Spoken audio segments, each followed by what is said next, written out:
നമസ്കാരം, കൊട്ടാരക്കര മീഡിയയിലേക്ക് സ്വാഗതം. തമിഴ്നാട്ടിലെ വാൽപ്പാറയിൽ പുലി പിടിച്ചുകൊണ്ടുപോയ 4 വയസ്സുകാരിയെ ഇനിയും കണ്ടെത്താനായിട്ടില്ല. കുട്ടിയെ കണ്ടെത്തുന്നതിനായുള്ള തിരച്ചിൽ ഇപ്പോഴും തുടരുകയാണ്. പ്രത്യേകം പരിശീലനം നേടിയ നായയെയും തിരച്ചിലിനായി സ്ഥലത്തെത്തിച്ചിട്ടുണ്ട്.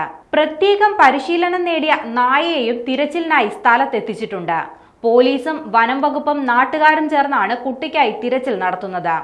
ജാർഖണ്ഡ് സ്വദേശികളായ മനോജ് കുന്ദ, മൊനീക ദമ്പതികളുടെ മകൾ റൂസ്നിയെയാണ് ഇന്നലെ മുതൽ കാണാതായത്. കുട്ടിയെ പുലി പിടിച്ചത് ഇന്നലെ വൈകുന്നേരം 4 മണിയോടെയാണ്.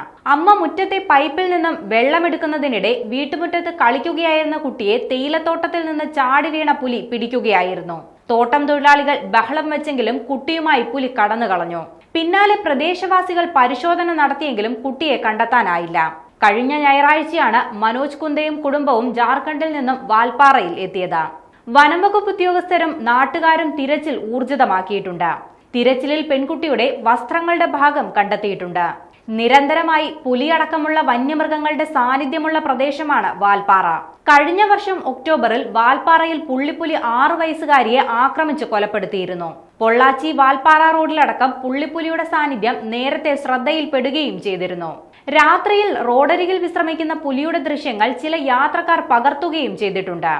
ഇരുചക്ര വാഹനങ്ങളിൽ പോകുന്നവർക്ക് ജീവന് ഭീഷണിയാകുന്ന തരത്തിലാണ് വന്യജീവികൾ ജനവാസ മേഖലയിൽ ഇറങ്ങിയിരിക്കുന്നത്. പുലിയെ കൂടാതെ കാട്ടാനയും കരടിയുമെല്ലാം വാൽപ്പാറയിലെ ജനവാസ മേഖലയിലേക്ക് എത്താറുണ്ട്.